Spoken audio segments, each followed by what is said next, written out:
Day 2 of the Western Clash is upon us, and with 3 teams apiece remaining from North America and Europe, it's an even playing field. I'm Gillyweed, here with Wonder Twins, Activate, Caldor, and Trixler. Trick, we had 6 amazing best-of-3 matches yesterday. Any big surprises for you? I think seeing HGC stumble and then come back against Team Liquid was actually a big surprise for me. And Team Liquid being out of the tournament, that is a major shocker for me. I know, Caldor, NA did have a shaky start to yesterday. It had a lot of us worried. I know you especially. Yeah. But then they proved by the end of the day, they still had some fight left in them. Yeah, I was really worried for North America. I think they were supposed to come out swinging, and I was a little bit shocked to see that the first 2 games didn't end in their favor, but then Freedom pulling through, that was really my highlight of the day. Yeah, well, we can check in with the bracket and see what transpired yesterday. But as Trixler said, one of the big storylines was Heroes Hearth Esports, the #1 seed out of North America, falling to Leftovers 0-2, but then rallying, coming back and eliminating Team Liquid from the tournament. Today we're going to continue on. We're switching over to best-of-5 matches. Anything stand out to you? Any team you're excited to see play today? I mean, for today, it's definitely Leftovers again. After they performed extremely well against Heroes Hearth, way better than I expected them to do, actually. I want to see if they can continue that trend. But talking about yesterday, for me personally, the shocking thing was just Team Liquid's performance. They've been stating for event after event that one of the main goals for them is not to lose to North America. Then they lose in the winner bracket and they get completely eliminated after they just, in Phase 2, started to make a run again and gain some momentum. So for them, this is a huge blow against their confidence and also all the ambitions that they had for 2018. Heartbreaking, but I know a lot of teams have been struggling or working to make sure that they're keeping up with the tournament meta, and that's how it goes when you have so many matches in a row. This is the prize pool. This is what the teams are playing for. But Trixler, it's so much more than that when we consider that extra spot, the buddy pass to the HGC finals at BlizzCon. Pride, honor, extra spot, all things that you want to earn when you get a victory here at the Western Clash. So our teams are definitely playing for that. I mean, North America, a lot of the teams actually, when we did interviews, was like, all right, we're looking towards HHE. Please give us a 3rd slot. We would like to compete. Whereas Europe, we want to repeat that. We had an extra slot at the MSB, and it feels great to have that additional team come in and compete with you. Yeah, Can confirm. It's the reason why Method and Fnatic were both able to be at the Mid-Season Brawl. It brings a lot of experience to your region. And especially with how Europe is currently shaping up, that extra spot is something that a lot of teams are currently hoping for. Look at Fnatic, for example. They aren't even here, and they know that they have a good chance in Part 2 of Phase 2 to make that happen and go to BlizzCon. But that also depends on us getting another spot there. So all the European teams that didn't make it here are looking towards that opportunity to make it through playoffs into a BlizzCon spot. So they are currently cheering for Dignitas, for Method. Well, our first match today is going to be Dignitas versus Method. EU taking on EU. Let's take a look.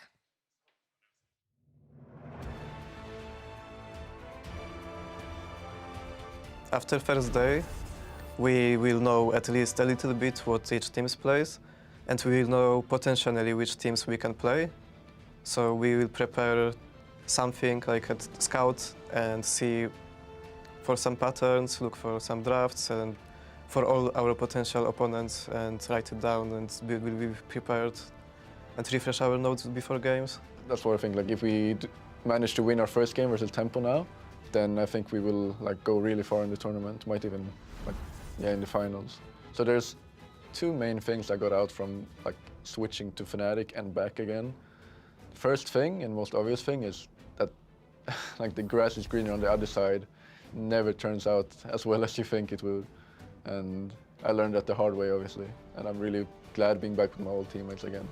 I don't know how Dignitas is doing right now, but in some weeks they were not looking unbeatable.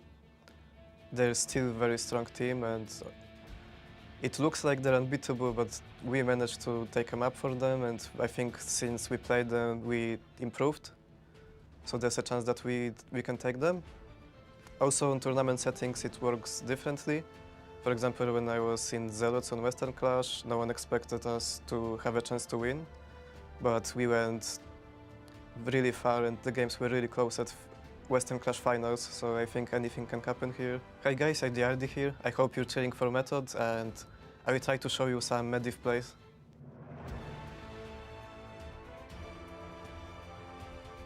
I think as we approach day 2 and 3 of the tournament, we're always focused on which teams we could play ahead of time. So we like to make sure that we watch their games to get an idea of the meta and styles that they're playing.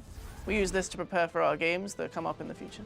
So our goal as a team is definitely first place this time. We usually don't pressure ourselves to be like, oh, everything else is a disappointment. But I think for this tournament, we're aiming to first place.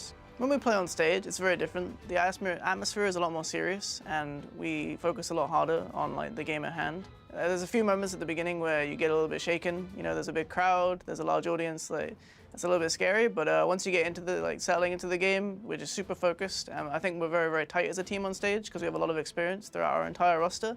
So it's always exciting to have the crowd fueling your performance. Then there's Method as well, who didn't come to NA to boot camp, who's going to be like kind of a wild card to us at least to see how they play or what they play. It's always very exciting to have the opportunity to play in front of our fans again, and I hope there's going to be a lot of you at the Western Clash. Make sure to cheer for us, and shout outs to our favorite Discord, Wowie.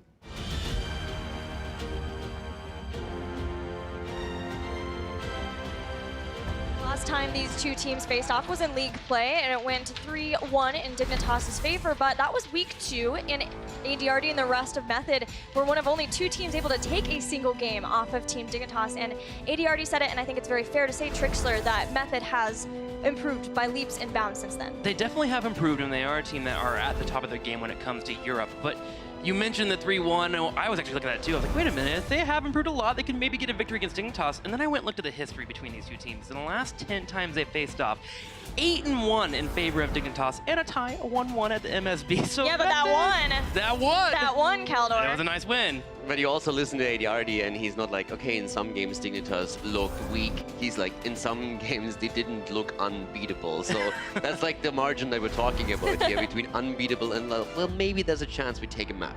So it just caters again to how strong Dignitas currently performs within Europe. And that's, of course, something Method is very well aware of. And they have a chance to shake the things up a little bit, their tactics, because as we heard from Bobby, they didn't practice North America, so they're a little bit of an unknown. They only played 3 maps yesterday, so maybe they have a surprise for Dignitas. Yeah, but that one, don't forget that one, because that was the one that kept Team Dignitas from going to the round of 4 at BlizzCon. If there was ever one match to win versus Dignitas, it's that one, Trick. That is true, so we'll see if they can get the win today. I mean, this means a lot to Method. They've been talking about it since week 3 in their interviews, like, hey, listen, we faced off against Dignitas, we felt like we were competitive, sure, we didn't get the win, we just want that opportunity to have a rematch. So today, they have to deliver, and one hero that we're going to be looking at between these two is that Medivh, talked about by ADRD already.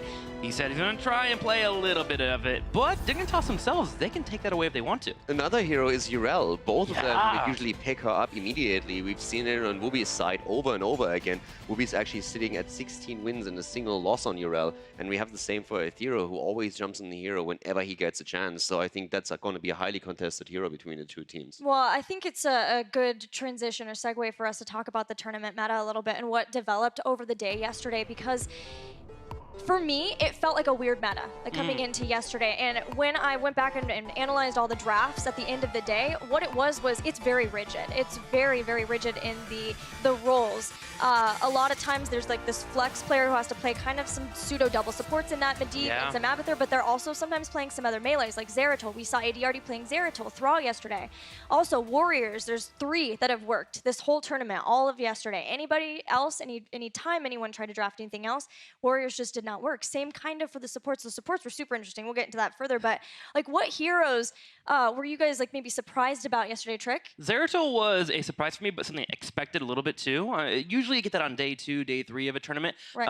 Junkrat in particular jumping up a couple times in the draft as a way to deal with Medivh is a clever one, but one that most teams don't really play around. So when you see him getting picked up 3 to 4 times in a day, it feels like we might see him a little bit more. Someone that I'm missing actually is Jaina. Where is the blow-up compositions that you can see? She's very good at shredding a tank on that front line, so I expect to see her in the next couple days. I was mostly surprised that some of the teams, when it came to draft, had obvious lacks. I mean, we had Stitch's composition from Freedom that obviously heavily backfired. Liquid at the same time going into that Varian combo, which was a corner that they maneuvered themselves into as they were banning out heroes that they wanted to pick, and then Freedom just took the tanks away from them. That felt a little bit odd. Expected more of an Anubarak maybe in that spot for them.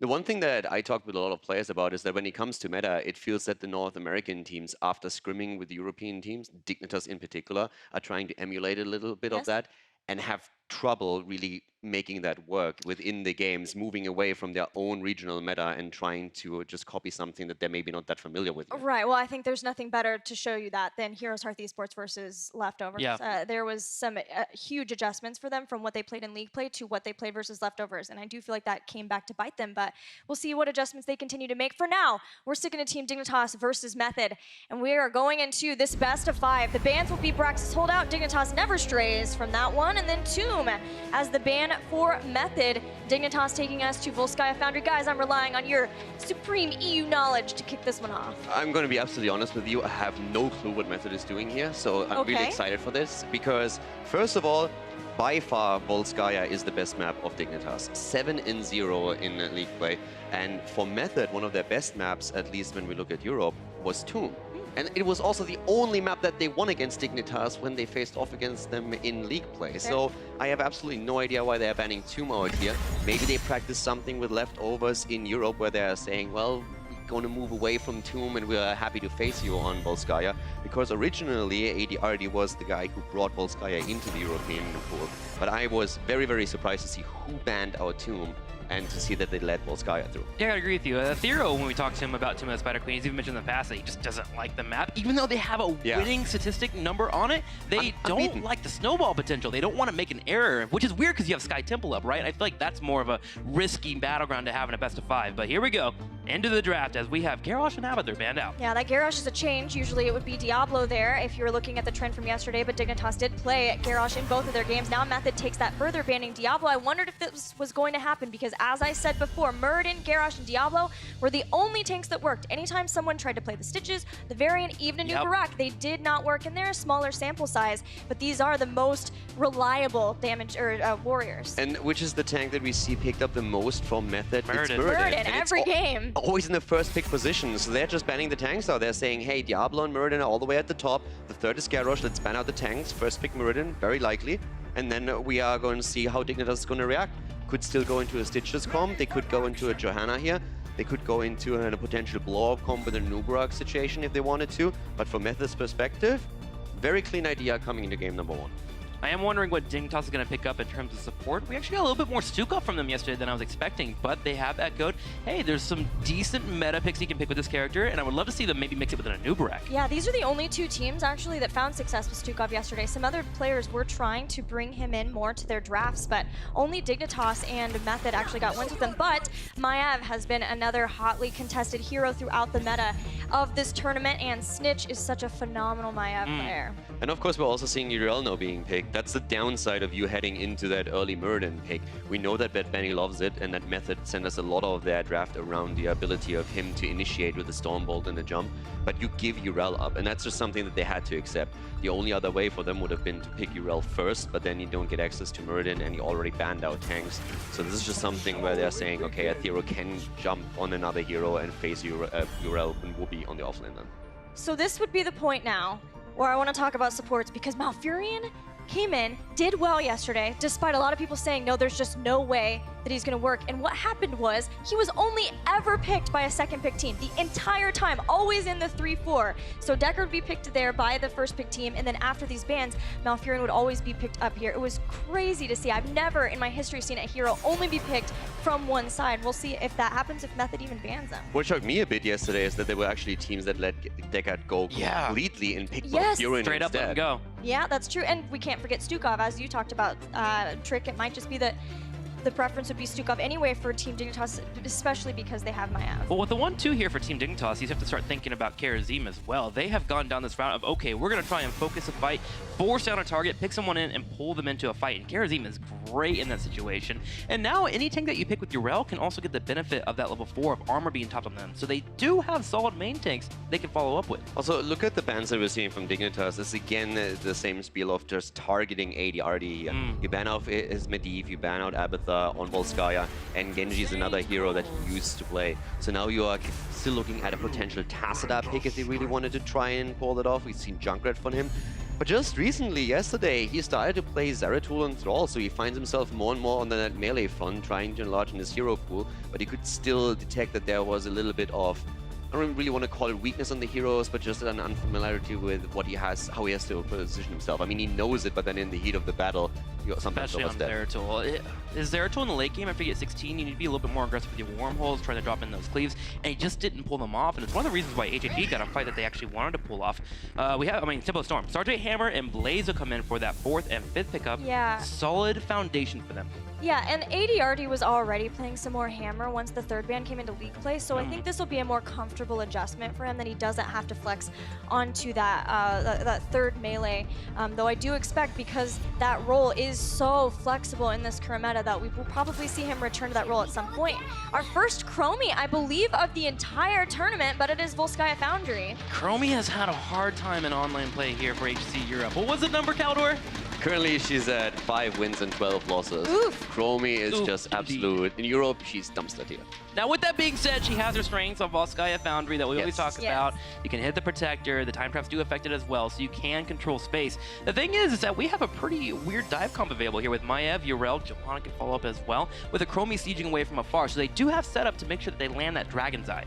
Yeah, and of course you're talking about Dignitas again. They are one of the teams that played Chromie only once in regular league play, but that was a victory for them. And it is Chromie versus Sergeant Hammer. I'm not sure how much you guys had that particular interaction in HGC Europe, but in North America, they did find success with having the Chromie. We even had, and steal yourself, Trick, but Dragon's Breath builds. That worked. It did work. Oh my. It worked.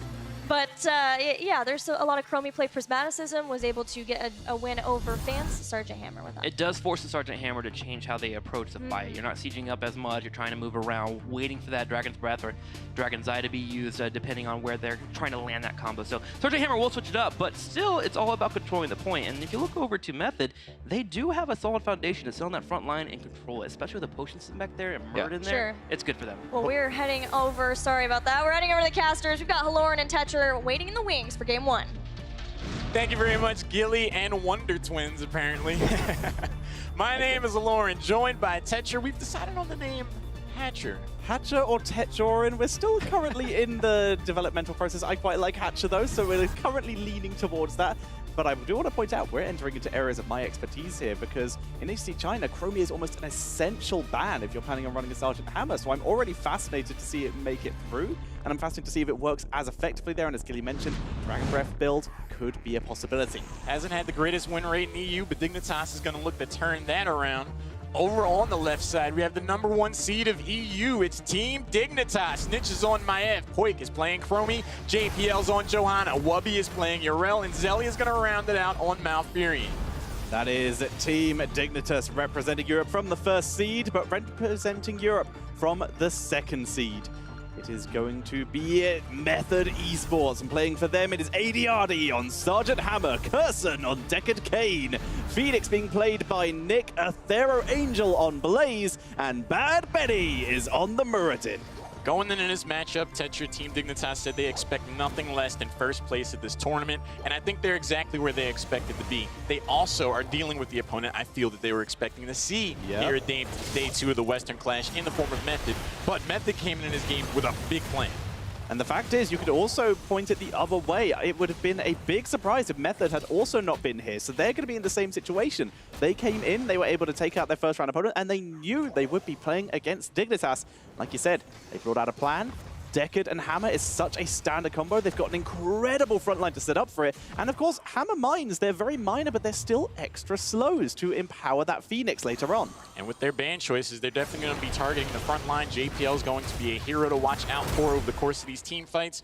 Both of these teams definitely understand what's on the line. No big movements, no huge invasions just yet. It seems like we're not going to see the first major team fight until it's the first objective. And we are sticking with the much more standard Chromie build here. No weird Dragon Breath builds like we saw in NA in China. We are instead sticking with the classic Time Walker's Pursuit and the Bronze Talons, those big crit damages, which will burst through Deckard, Phoenix, Hammer, anyone Chromie can get her hands on.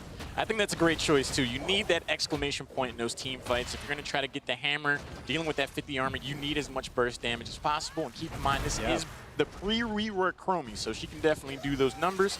Wubby's going to find himself the target of 3 members of Method, backs away, and that's going to allow Team Dignitas to come away with that support camp uncontested. It's an interesting trade. Trading out the support camp for some damage onto the tower. That is potential objective value lost in exchange for some push value gained if they're able to get that protector. It's a risk-reward basis that I'm not sure how I feel about for the moment.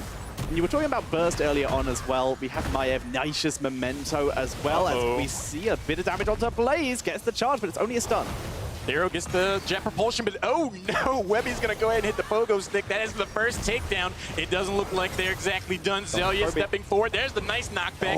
Wubby batting cleanup with the knockback to get the second takedown. Team Dignitas, they're looking to roll. Very nicely done. Standard play of standing in front of the Blaze so that he gets the minimum range charge. Easy pick off there, and then some fantastic body blocks on the Deckard Cain for the first 2 kills of the game. Tetra, one of the things I was so amazed about on the course to Western Clash in EU HGC is that Wubby got Yrel so often in league play. Even now in the tournament stage, I know he looked around like, okay, I guess it's Christmas here in August over in North America. He's definitely making some work happen with that hero. Speaking of work happening, we were just talking about lack of anything out of the ordinary for Chromie, but we're heading straight into the Mobius loop. No Dragon's Eye, the reduced cooldown reduction and damage coming in here for Chromie. I'm worried about that choice. Yeah, you had that consistent damage, but in these team fights, you really need to send someone back to base the hard way with that burst damage. We'll see what Poik's going to be able to do with that. Here's the first objective, 15% and rising for Team Dignitas. There's the weakened Dragon's Breath landing on ADRD. He feels tickled, but he's not moving out of siege mode at all. Once again, Thero's getting bullied, already turning on the Pyromania, keeping himself sustained for the moment. And some good zoning from Deckard to start, but it's not about the first percentages, it's about that last 1%. Right now, level 7 is picked up for Team Dignitas. Method find themselves in somewhat of a disadvantageous position. I'm curious to see how much they're going to try to hang on. Yrel's going to rotate up through the conveyor belt. Could potentially spot Benny here. The Dwarf Toss allows him to get out of there, because if that knockback landed, that could have been trouble. Turret's already dropped. Remember, Healing Pulse still available, and Dig also have a second turret in the form of JPL here. So they're gaining huge percentage numbers here as they take control back. Bad Benny getting a stack or 2 on the way. He's going to move towards his own turret cam, but it doesn't look like Method have any intention of actually really fighting for this objective anymore. They will absolutely have a go.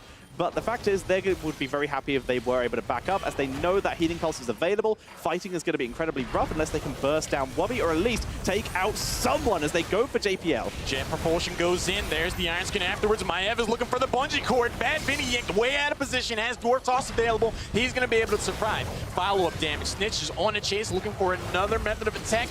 Pun intended. There's the knockback. Wubby looks at Benny and the double yank, the root afterwards. Zelia waves goodbye to Muradin. Fantastic play from Wubby there, dropping the Healing Pulse for his team, noticing that, nothing Hill picked up here, but noticing that Muradin was backing up, and if they were able to back up and reconvene, then Muradin, that third win from level 1 would put him in a good position to re-engage. So dropping the Healing Pulse for his team so they can stay in the backline and committing to interrupt that self-healing of Muradin was a clutch play and really secured them that kill. According to Poik, it is open season on Team Method's front line. Caldor said that Chromie's dumpster tier. The only thing in the dumpster right now is Muradin and Blaze. Anytime there's a full 5v5 matchup. That was huge for Team Dignitas. They're right around the corner from hitting their level 10. They've been playing the macro game, getting the support camp early on, and they have not taken their foot off the pedal. They did burn most of their items, but they still have a turret, Aloran, as they're moving forward right now, taking down both the towers. We already just saw a containment disc flying out. Nick eats a huge amount of damage, but the fact that that did not land is a fantastic for him. ADRD also using his siege tactics already and also eating all the Chromie damage. That's going to guarantee this fort, but the Protector will fall. Not too many teams can make merely defending a fort seem overly ambitious, but Nick was like, can you not Poik with all this burst damage? I thought you took Mobius loop. A 3-level lead for the moment right now. Team Dignitas, we were talking about it. They went into this matchup with a plan. They're executing it perfectly. Yeah. Malfurion finally locks in his level 10. He was holding it for a while, sticking with the Twilight Dream, realizing that they have so much poke potential that Method's only choice at this point is to really hard engage. So he's taking the best denial for that they really have. They don't want to take a poke war. They want to take the shortest war possible if they can. 100% the right choice, in my opinion. I don't think they need Tranquility at all. I haven't really seen an instance where their health bars have been threatened. Ethereal's going to get caught out on an island. Snitch says, come on back. We got a few more things to say to you, and that is going to be the Flame of Blaze being doused. Nice pickup there, very quick. With Blaze down on the board, that is XP being lost. Hammer is forced to rotate down there alone as Bad Benny is trying to deny JPL some rotation ability, as JPL already has another healing pulse from earlier. Once again, Dignitas are basically in the mirror situation, only this time they are 2 levels ahead. There's the slow. Wooby's going to be the target. Has Ardent Defender and JPL rotating in. Has Bless Shield. If things get too dicey, that's going to be an easy escape. Level 13, not too far off for Team Dignitas. Method, I feel like if they want to try to get on the offensive, they need to make something happen now before the objective starts. They picked a lot of damage, going with that BFG over the Napalm, damage and burst over the push potential you can get here. And after that, it's of course the standard stay a while and listen, purification, salvo, bunkers, and avatar. But like you said, they really do want to try and make something happen here, but they're struggling to get into positioning. Dignitas are very happy to just take mercenary camps, stay very close to their towers here. You can see how safe Wobby is playing. The only person far forward at all is Johanna, and she has a basically 3-man line in between her and the enemy. All calendar year, Tetcher, we've seen Team Dignitas set the bar for EU macro play at the professional level, and they're showing Exhibit A yet again. Method, they're looking to disrupt the overall ebb and flow, though. I love this choice. 13 is picked up, but they're on the move. They're trying to get this fort. However, they've lost a fort in exchange. Dignitas very quickly take the Merc camp as well. They're going for tier 2s. They will easily take down this front wall before the port gets too much value. Decadent Hammer return. That's going to be a hard defense to push through, but it's still going to be a 4 versus 2 as Wobby looks to deny the ports. Bad Benny is going to stay on his own here to deny Wobby, denying, I guess, basically. So everyone else is able to either port or run back. Phoenix taking the choice of running and Athero porting back. They begin to move forward. Keeps it dropped down to half health with the double mercenary camp. Here comes the cube with the anti-healing applied, but JPL is just so sustaining. Macro 101. There was a moment, I'm sure, Team Method was like, great, man, we're getting this fort. This feels good. And they look up and almost keep their keep over it. But there's the purification salvo. Method looking to make things happen. The containment disc is going to lock Bad Benny up, and JPL just says, not so much, thanks. I really like that. But they burn the healing pulse, which is good. Method able to protect that, and they save their keep. But what they actually did, what we saw Dignitas do there was place a time trap underneath the containment disc to lock Muradin out of that and just make sure there was absolutely no possible way that Method could chase them down.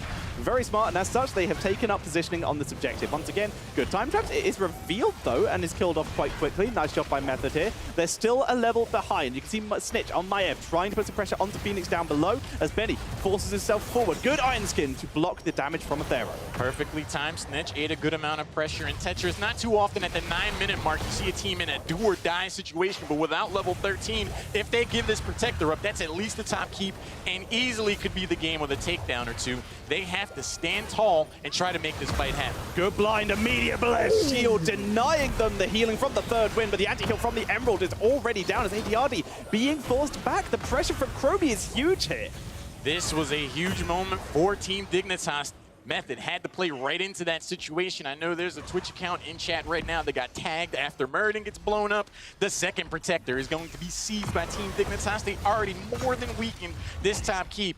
I think they're looking to end the game on this push. This keep is just basically non-existent. It will get blown up in 2 hits. They're going to try and move on to maybe not the core, actually. With Yorel not joining them, it would be a 5v5 with the Protector. It would be a risky push with 16 just around the corner. Instead, they're going to try and get multiple keeps. This is setting up for a later game push, and this is definitely safer. It prevents a turnaround with especially their 2 main engagers inside the Protector. They will be very reliant on the Protector to be that initial engage tool, and with the health already being burned down, this does seem like the more sensible move. Now the question is how much damage he can get onto this keep. But once again, Hammer wrecking through this Protector. The health bar just dropping low so fast. Protector getting melted down to Method's credit. Looks like this middle keep is going to hold Wobby. It's a good amount of damage. And then we see Cursing curl that evil mustache with the stand while and listen is not going to be enough for a takedown. It could be a huge moment. Bad Benny out on the flank, hits the dwarf toss. He's going. Gets stunned immediately, and then Wobby jumps on him. The BFG. He's going to airball and go by right to left. Bad Benny on the back line. He's trying to make something happen. The Twilight Dream was beautiful. Bad Benny finally taken down as Hammer's forced to back up. Snitch finds himself alone on the island, but he's able to get back to his team. Takes the boat, and Athero locked down and picked off. That Twilight Dream to shut down the salvo was huge in that fight. Xaylia coming up big. For a moment there, I thought Snitch was going to get taken down. He had to wear scuba gear with how deep he went in there, but he was able to bait Team Method into the rotation around and come away with 2 takedowns, and now they are going to come back and be like, actually, we do want this middle keep if you don't mind. And that is going to be 2 keeps down. Bot Fort is in incredibly bad shape. Team Dignitas look so solid. They're going to start by taking all mercenaries on the opponent's side of the map. Once again, that extra pressure in the top lane combined with the catapults. More turret cams. Well, he needs to leave, though. There are people saying hello. But with a talent lead and a 4-level lead, Halorin, Dignitas are in a dominant position right now. Dominant is definitely the word to use here. Team Method, they understand the position that they're in. They got to try to make something happen. They need to go for a pick. But Team Dignitas, masters of overall macro, they're going to know on every rotation where the anticipated approach is going to come from for Team Method. So they just really need to play out of their minds right now. So this fort is 100% in the bot lane is 100% going to be the priority for Dignitas because the next objective is down there. They can take, if they take that down, they have a shorter walk path to get to mid lane, which is where they can end the game, or even just bash through the side wall in the bottom lane and head for the core that way. Taking down this fort, it doesn't really speed up their push that much, but it's still anything in the way of them, and victory needs to die. And right now, killing off this side wall, you see Snitch's positioning here. Going to start poking that down. This is going to allow them to walk through if they get the Protector. They're just shortening their win time right now. Right now, everything is on the table for Team Dignitas. The world is their oyster. They can go ahead and help themselves to this bottom keep wall if they so choose. Level 15 isn't even here yet for Team Method, who find themselves firmly against the ropes, dealing with the overall macro play and the team fighting prowess of Team Dignitas. They found an Athero Angel. Where's that bunker? Charges it loud, finds a time trap. Beautiful BFG. And we see the bunker in the backline, though. It's going to be Maiev taken down. That's the first takedown for Team Method. They may not be done just yet, but the Chromie on the backline is going to wake Athero up. He's like, maybe I don't want to charge in there so much after all. And actually, we're going to see Bad Vinny manage the dwarf toss away. The Stormbolt misses Athero. Again, the target is able to jet propulsion out of there, but Bad Vinny is going to get roasted. Picks the wrong direction to run. Potion does not land. That makes the trade a 1-for-1, but that's still one more kill than Method have had this entire game right now, as they are finally in a position where they might have 16 before Dig hit 20. It's still going to be a 3-level lead, but honestly, in the last 7 minutes, that's about as good as they've had. Well, we got a takedown, says Team Method. They got something of a start. This is a best of 5, so they might already be thinking about game number 2. But Team Dignitas, they've really managed to shut down this Muradin aggression. Yesterday, I had asked Bad Vinny, I was like, are you the scariest Muradin in the tournament? He said, I guess we'll see. He was so terrifying. Team Dignitas was more than prepared to deal with it. I don't like how long Method are waiting. This Protector could it's still a 5v5, but this Protector could end the game. And the longer they wait, the more XP Dignitas will be able to soak towards that level 20. A 20 in Protector push will end the game. They need to maybe grab this turret. Don't even need to, but because they need to get here quickly. They're just going to head straight down. They need to move in before this 20 hits if they want a chance of taking this down, or at least preventing Dignitas from hitting 20. Dignitas, though, with the correct response. They want that 20, so they're going to give up control here to start soaking that. This is a forced reaction by Dignitas that is going to come up big for them. That's such a good point. Method, I feel like they need to rotate down there sooner and force that fight before level 20 comes around. Team Dignitas more than understands the situation, and they've got all the time in the world to back away. Level 20 isn't even here yet. Dignitas is going to help themselves with a fortification camp on Team Method's side. It's been pretty much the entire map going in the way of Team Dignitas. The jet propulsion into the time lapse, not going to be a takedown. Fuel Leak, fantastic zoning tool, allowing Athero to completely cut off this entrance route, at least for the moment. Adiardi sieged very aggressively here. Needs to be careful where he stands, especially if Maya flying back there. A little bit of Chromie damage is applied. Once again, Johanna has control of bot. This is all delay tactics for Dignitas. They have level 20. All they want is this Protector. If they can zone Method away, then mission accomplished. Out of options and out of time, Team Method have to step in here and try to get a takedown, try to win this team fight, and turn it around, or else they're going to be going down 1-0 in his best of 3. Bad Vinny is way in there. I think he forgot he was on the right side of the map. Though? Gets blown up. The purification salvo afterwards is pretty much not going to do anything. Stay a while and listen goes out. Right now, it is panic mode for Team Method. Yeah, they tried to zone away from that Protector that was picked up. Snitch actually getting denied that Protector by the conveyor belt there as Curson is chased down. No. Denied. Gets taken out. Athero's gonna flee, but flee to where your home is going to die. As catapults are already on the court. Adiardi's gonna take him out, but It's gonna be 5 versus 2 on the court, 5 versus 1. Atheros pushing bot, and that's gonna be it, Haloran. That was an impressive team fight from Team Dignitas. Impressive is kind of described how they performed that entire game. They look hungry for the #1 spot here at the Western Clash. They keep playing like this. Team Method, at the very least, doesn't look like they're going to be able to do anything about it. And that is game #1 going over to Team Dignitas. Very nicely done. At the end of that, Chromie had 70 Sandblast stacks. It was laser-guided, method-seeking missiles coming in from Chromie, and you could see that. The second Curson stopped focusing ADRD with those potions, suddenly there was so much pressure on ADRD was unsieging, he was having to move back, there was so much damage denial due to that Chromie. Not only their team fighting ability, but the overall macro play was near flawless from Team Dignitas. We saw them take a little bit of things at a time. They get the support camp early on, a rotation here or there. They stop an advancement from Team Method. Suddenly, it stacks up to a hero, a tier advantage, or 2 at the moment going into the mid-game. They are playing amazingly. Well, let's see how we can get Method out of the situation, or if Dignitas is going to run through it. To talk you through that, we have, once again, our wonderful analysis desk. Yes, thank you guys so much. Kaldor, you did warn us. Dig's pretty good on Volskaya Foundry. 7-0 in league play, and again, I'm wondering why exactly Method banned out Tomb instead of Volskaya. So they came obviously in with a plan, but that backfired. And it was the rotation control in the early game and the opportunities that Maiev created. With those quick rotations, they picked Blaze off twice early on, and then slowly and steadily, Method was falling behind to an extent where as the first Protector came in, we had, I think, level 11 versus level 8 on the side of Dignitas, so they could take 2 forts easily with that, and from there on, it was just a snowball. Not even just setting up for kills, but the way that they stopped Method from doing the same with that Maiev. Those containment discs, Trixler, were so good. Yeah, they were well-rounded. They had the ability to be explosive if they needed to be, but they also had the ability to escape. In fact, actually, I have a replay here that way I can show you them escaping away from the team fight. So let's actually check that out here. In the top right corner, we had Dignitas going for an aggressive push, looking to grab this key here in the top right corner. Now, finally, even though they're 3 levels behind, Method had found a way to maybe get a team fight to work out for them. Look at the mini-map down here in the bottom right corner. They actually had a potential 5v4 set up because Urel was in the bottom left. So let's go ahead and play this out. And you'll see that Murder's coming in for a big boy flank. He's coming in for Chromie in the top left, or even Malfurion, remember, doesn't have Ice Block anymore. And you already have Nick coming in here to drop down the salvo. But instantly, you see Maiev. Snitch says, the only way that we can lose this team fight is if a Stormbolt connects. So he drops a containment disc right away here up in the top left corner, and that will allow for Dignitas to walk away. And I know this is so simple, but it's so effective. Just making sure that Murder does not get the engage that he wants prevents Method from following up in this clip and getting an actual team fight. And remember, they got 5 levels behind after this. It's so difficult to get those engages if you have that containment disc available.